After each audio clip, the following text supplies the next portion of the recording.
Assalamualaikum warahmatullahi wabarakatuh. Good morning, ladies and gentlemen.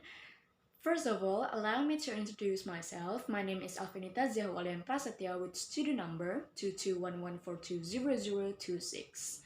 As the first speaker of affirmative team, I would like to present my argument regarding today's motion. This house believes that feminist movement should aggressively oppose the K-pop industry. But before that, allow me to define the motion first. This house means the Association of Women's Rights in Development. Feminist movement is an activity focuses specifically on putting an end on sexism and the exploitation of women in society. Aggressively oppose means strictly against something or someone, and K-pop industry is a music entertainment industry based in Korea and mostly performed by boy or girl groups, though it is not limited to solo artists and has been renowned internationally for the past several years. Now, for the contextualization, back in July 2017, there was a CEO of an agency that got arrested for sexual harassment toward two female trainees and abusement and threats for the parents of the trainees mentioned. Next, with an unknown date, there was a girl group named Fanatics who did a live streaming for their fans, and they were wearing miniskirts.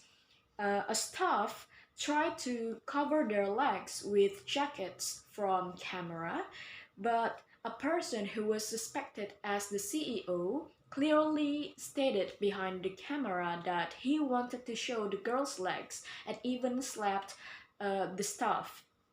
And last but not least, a member named Karina from a girl group aespa was harassed in social media by a child of a presidential candidate in 2021.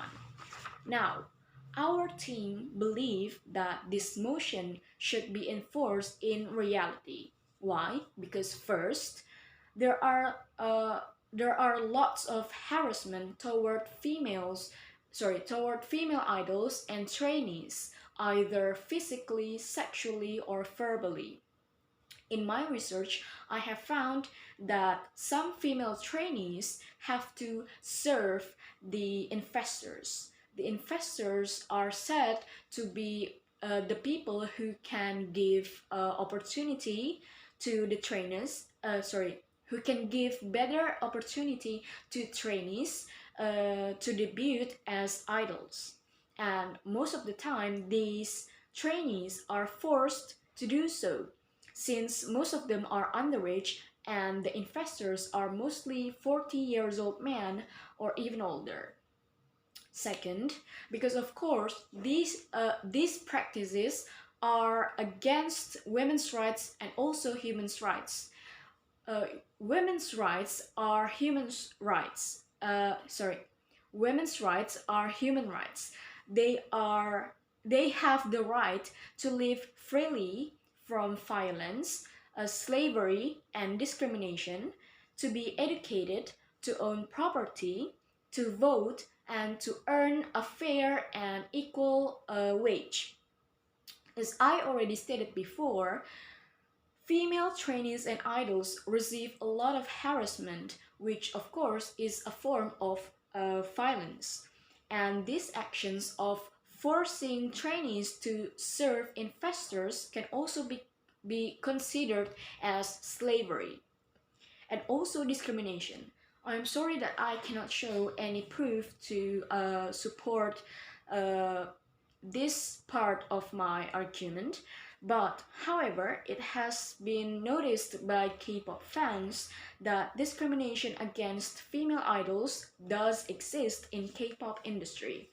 For example, female idols have stricter diets than male idols since they have to stay in shape in order to fulfill the beauty standard of Korea.